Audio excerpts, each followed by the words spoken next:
Welcome to Books and Us, the podcast about learning, about new ideas and getting inspiration from books. I'm Ranjit Monga. Every week I talk to authors about their ideas. I take up books in the non-fiction category, from which we can get a wealth of knowledge and information. My interviews with the authors are now also featured on the news website www.globalbihari.com. So if you want to read about them, just go to the website and search under my name or the column which is called Literary Speaking.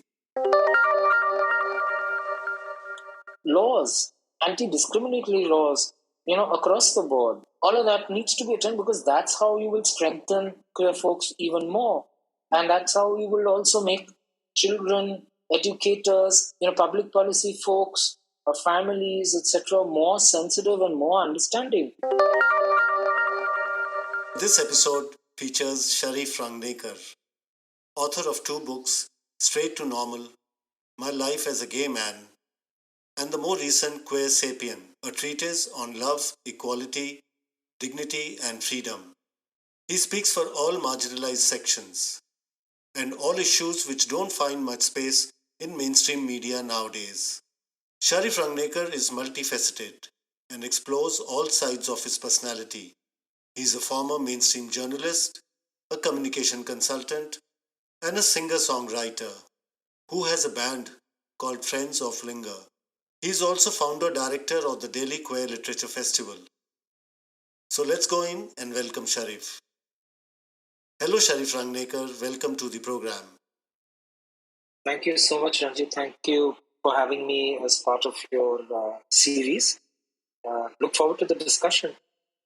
Yeah, Sharif, it's good to have you here. I went through your book and I would call it a treatise on love, freedom, and almost everything. Do you agree?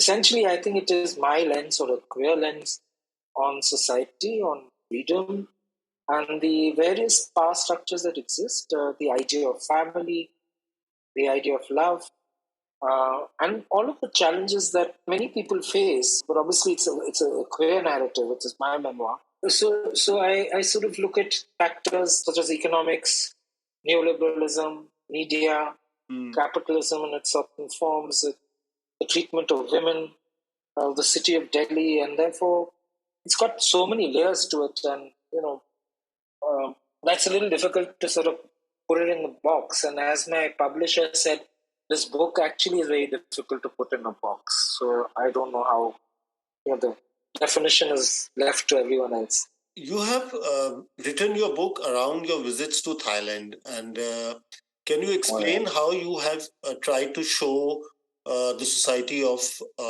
the society in Thailand as it exists for the LGBTQ community, how it holds up a mirror to us?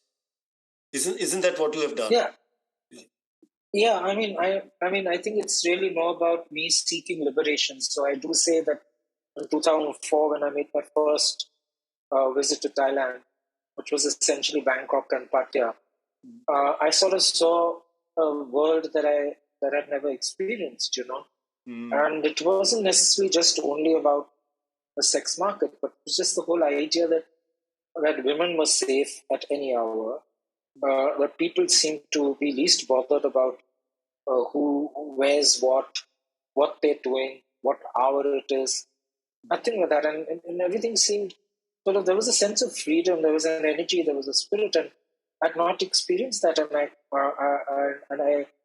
I was just totally overwhelmed and in awe of the sort of freedom, and Delhi looked more and more like a jail for me, to return to it and to suddenly go back into a cocoon, go back into, under constraints, into trying to fit in, and all of that. And Thailand just taught me that every moment as to what I was losing, being in our kind of culture out here, and so that's what that experience was actually. And so I tried to contrast that in the book. bring out these various elements around freedom. The moments you have described having, spent with your friend Non, is that how you pronounce Yeah, the name? yeah, non, yeah, Non. And having, lived in a very liberal environment, when he comes to India to visit you and sort of holds up a mirror to you, and you understand the reasons why both of you cannot be together. That's really a poignant thing. non was so important in so many ways. As you said, holding up a mirror, and obviously my immediate reactions to him putting that mirror in front of me was there was a bit of what we call today whataboutery. There was a bit of defense because you don't like someone to come and tell you, particularly a foreigner, that your city sucks or it just doesn't lack or it lacks the kind of space you need to thrive when it comes to love and when it comes to relationships such as ours. And it was sort of a wake up call. It hurt a lot. Yeah, and it was not just about the queer people, it was also about women, isn't it? No, it was about women also, yeah, because he was making so many observations, both in terms of how he really hardly saw women working, and women invariably sitting in one group and men in another group.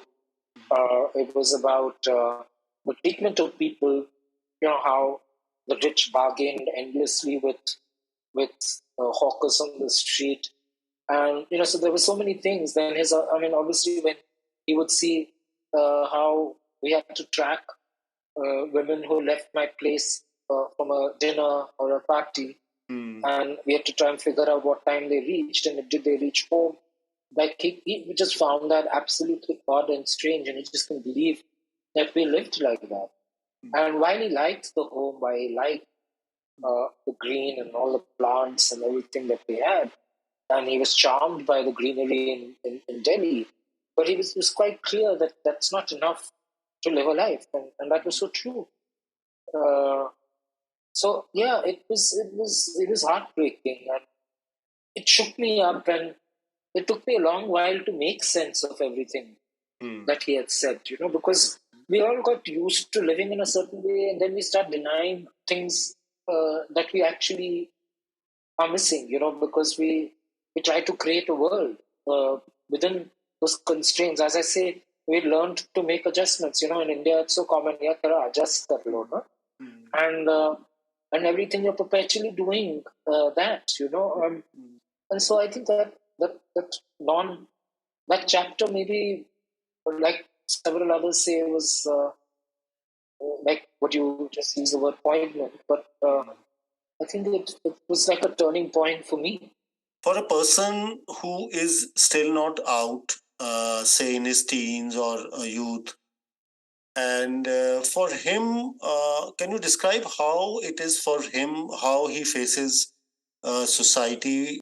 I want listeners to understand that, if they feel that there is a gay person around them or LGBT person around them, that what are the things they should be sensitive to? So what is it really like when you're growing So up? I think you sort of asked me, yeah, I think you asked me sort of two questions, two sides to the same thing. So I think as a gay person, it's just horrible that you have to hide your sexuality. I think I've been through that, and Ranjit, maybe you've been through that too. Absolutely. When you're right, when you just can't free yourself, right? You can't let yourself go and be, where you're perpetually hiding, when you're living in fear that someone finds out and they may destroy whatever little reputation you have, they'll destroy whatever little dignity you have, and that's stolen, and that could lead to all kinds of things, right? It could lead to families throwing you out. It could lead to abuse by kids in your the same age groups in schools and colleges. I mean, we know schools and colleges the kind of problems. Like for example, when R.V. Malhotra last year died of suicide, and that was at a DPS school in Faridabad because he was bullied, and the principal and the teacher didn't do anything. So that helplessness that you sort of fear if you start coming out or you start appearing, and I'm using that word appearing, in the sense of what the stereotype description is of a gay person. if you appear like that, the kind of hate you can face. So a lot of us have gone through censorship. A lot of us have held ourselves back. We've sort of tried to speak like heterosexual men. We've done what was called straight acting. Anything that sort of doesn't conform to the singular idea of what a man is supposed to look like, that causes a ton of problems for various people, right?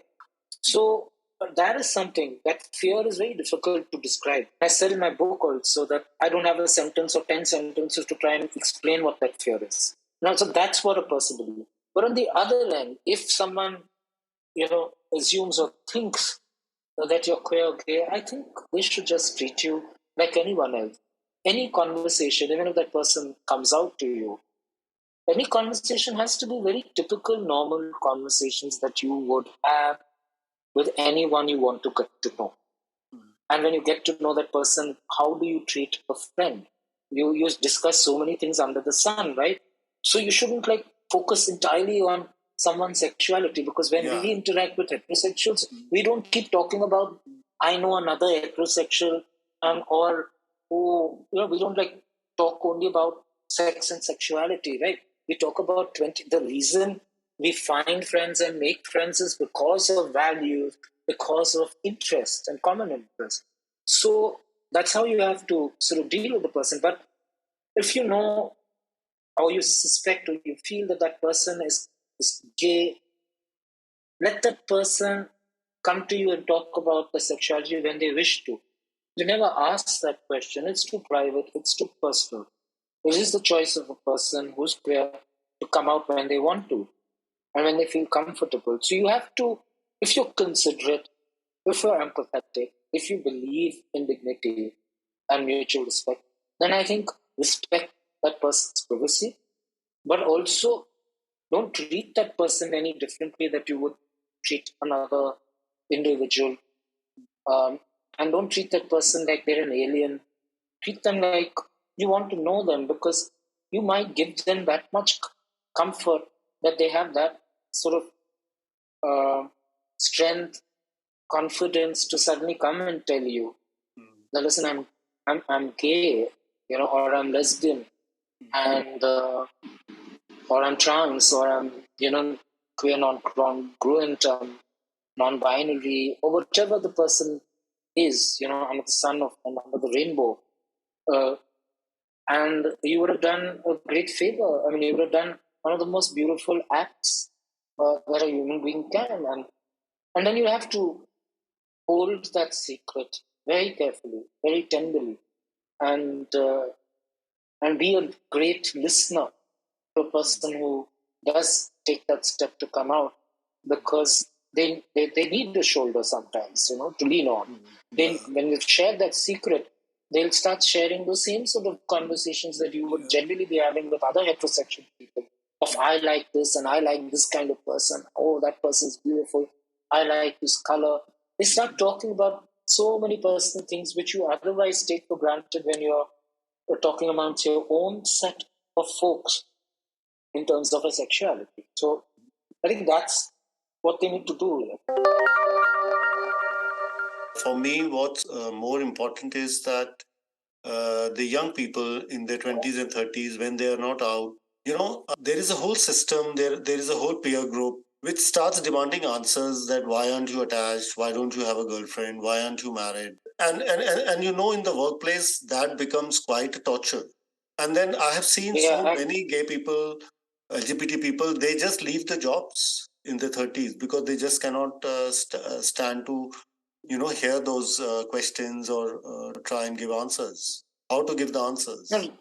No, but that's absolutely true, Ranjit, because I think that's happening even in much earlier sort of ages, in the 20s. Having said that, I do find that a certain section of the millennials are coming out really, really early and soon compared to our generations. But they won't tolerate, as you're saying, um, assumptions and unconscious biases that the heterosexual folks carry. They won't tolerate a certain kind of language. They will make it amply clear that, misgendering, as we say, right? She, they're very clear about those. And that, as far as organizations go, then obviously even people outside organization, they have to start learning these things if they really care for queer folks, and they care for their friends. And then in the workplace, as you said, this whole idea, bring your own gal, you know. Now, I think some of that is changing with certain corporates because they're learning. They're learning that, because they're also learning that not all women want to, there's so many women who want to be single. Yeah, absolutely. It's not just about being queer. Yeah, it's also about diversity. Yeah, so I think waking up to some of those other changes also that are taking place, that not everyone is presuming by a certain age they're all going to get married. So I think some of those questions are later, but that happens in homes for sure. But I think some of these sort of biases. Also, there are other biases that once you get to know that the person is out, you start asking really ridiculous questions. Are you the king, and is that person your boyfriend, the queen? And I mean, they just assume typical, stereotypical roles that they have lived with of the male and the female. So they just assume that, and that's not necessarily how queer relationships are. They have a lot of this learning to do in the workplace, in colleges, and all. But again, I would say that there are a lot of changes at the younger generations where we're learning a lot of these things. We're learning terms like unconscious bias, which we didn't have even 5 to 10 years ago. We're learning about misgendering, which we didn't again know. We didn't think of this language even as a gay man. And we also, seeing assertiveness, and at the same time, while there are queer people wanting to leave because of the red flags, which is sexism and misogyny in organizations, or the wrong language, or the absence of a toilet for the trans folks, several other things that are missing as far as they think, and they rightly think is not there. People are quitting jobs. But having said that, I have interacted with quite a few corporations who are genuinely trying, to constantly improve and learn and be more inclusive, understand diversity from several dimensions. So I think there is that also happening. So don't you agree that it is a change in society which needs to be there now that the courts have sort of responded in 2018, and as you yourself said that a little bit has changed, that they have a law framework to work with. But unless people in society themselves start seeing these things and changing their attitude, things won't really change on the ground. Yeah, and I think one of the biggest things that are needed to be addressed is education. Right at the school level, because there's that much that can be changed for our generation. Right, we've already lived most of it, but for the younger generation who are coming out much earlier than we did, because they have enough reference points, they have Google, they have so many things. There is literature sort of growing, slowly, yes, but there is literature. People are revisiting history and all of that, and there are these discussions like yours right now that are happening. So they have reference points. We didn't. So now I feel that schools have to be addressed. Their curriculum has to be addressed. Books that are made available, that talk about gender, that talk about fluidity, talk about sexuality. In fact, very recently, Nazaria QFRG came out with 3 books in English and in Hindi, which are absolutely amazing books for kids. And there is material, and people are seriously thinking about it, and that will help. Laws, anti-discriminatory laws, across the board, from school, college, all of that needs to be attended, because that's how you will strengthen queer folks even more. And that's how you will also make children, educators, public policy folks, families, etc., more sensitive and more understanding. And so you need also a more inclusive media. We need to see folks from our community out there. We need more, we need that change more consistently happening in the narratives and that are there in cinema. They need to be more realistic, more authentic about our lives, in all the trials and all the tribulations and the triumphs, that we go through. We shouldn't dodge and beat around the bush all the time. I think there is no time for that anymore because people lose lives in that waiting. We need advertisers to do a lot more, to change the roles of women, and that's happening in a way because women's lens is there on OTTs. That's happening in the ad world. Women are being depicted to some extent, not enough, far from enough actually. The roles are appearing slightly differently, but we need all of that to happen, and I don't think we have time, Ramjeet. There's no hierarchy to death. There's no waiting. I think one thing that hurt me the most after writing my earlier book, Straight to Normal, is that 50 years of my life had gone and it was so difficult to find love. Because most of our time went, and you would know that, just trying to be ourselves and trying to be safe, than trying to be free. Free enough to find enough people, free enough to receive and just give to connect, just to connect. Yeah, just to connect. So I don't think lives need to be wasted like that just because some people can't digest the truth. And I think that's what even the whole premise of your second book was, that even LGBTQI plus people, they deserve to find love. And True. then the whole journey of the book, actually, I think that's the central theme. Yeah, it is. It is. It is about finding, experiencing, and feeling it freely in a pretty much an unhindered way. It's the deeper understanding of the self and to know that you're very much part of nature.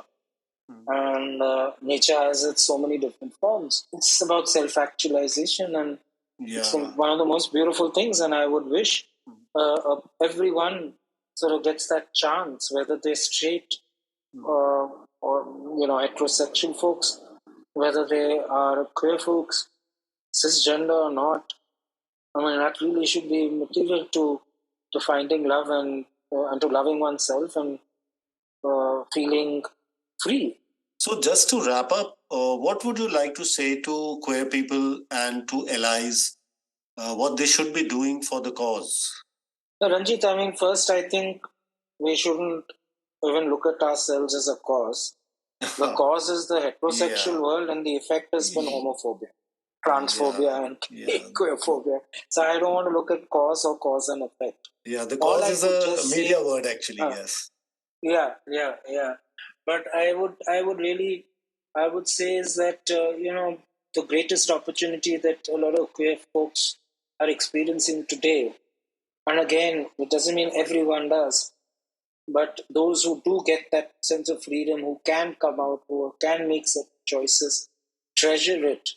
A life without that is just so worthless. So treasure it, enjoy it fully, explore yourself as much as you can, and make choices that you can enjoy, you can learn from, because there's also an enjoyment in learning when something doesn't really go the way you want, in terms of who you want to be with. I think just enjoying and testing that you're exceedingly privileged, fortunate, lucky to have that. As far as I think the heterosexual folks who we call allies, and I think it's a word which has come from the corporate world, because when you go into a corporate world, you need someone to refer to who you think you could perhaps reach out to and speak with and sort of feel free with. They just need to learn, engage with us a lot more. They need to hand over the mic to us for speak about our lives the way they are. They have to get away from assumptions and presumptions and patterns that they have been used to in terms of how relationships happen. When you get into a relationship and that you must get married by X age or Y age, they have to get away from all of that. They have to start looking at the fact that people make different sorts of choices, wear different kinds of clothes, wear them differently, and that you can't just typify and decide that someone's that relationships function in the same blooming Yeah. way. People should realize that this is the journey we're on, which is a fluid journey, which is the joy of life, which is spreading love. It's not spreading hate. Now, if they're so invested in hate, then they will resist love. So they have to realize that they better well invest in love, because when you love, you make the world more beautiful. You become more creative. You start opening up to just so much, and you become more natural. I mean, you bring in more of nature, of who you are. I would imagine that you would connect also with the nature around you in different ways. And I think parents should Yeah. remember Yes. that this learning process is a beautiful thing that they could do, Mm. because their children can be queer. And would they want their children to live in an unsafe world? I think they need to ask themselves that question. If they want their children to be in an unsafe world, in a toxic world, in a world that they hated, then they aren't parents. And they have no business to bring their children into this world. Okay, Sharif, thanks a Yeah. lot for this candid conversation. You have sort of bared your heart out on this podcast. So thanks a lot for joining me. Thanks. Thanks, Ranji. Thanks, and I think keep this going. These conversations are exceedingly important. Yes, absolutely. Would you like to share your contact details? Yeah, sure. I mean, people can reach out to me on email at SD Rangnekar, so Rangnekar at gmail.com. They can definitely reach out to me there. I'm on Instagram, I'm on Twitter, I'm on Facebook. There's very little I hide, and I think my two books sort of put my life out there. Yes. And so you shouldn't hesitate in reaching out to me. Okay, thank you so much, Sharif. So, listeners, that's all from me today. If anybody wants to connect with Sharif Rangnekar, please don't hesitate to do so. And if you want to put me in touch with some authors who want to discuss some issues, please contact me on my email podcast@raymondproductions.org. That is RAMONPRODUCTIONS.org. So until next time, goodbye and take care.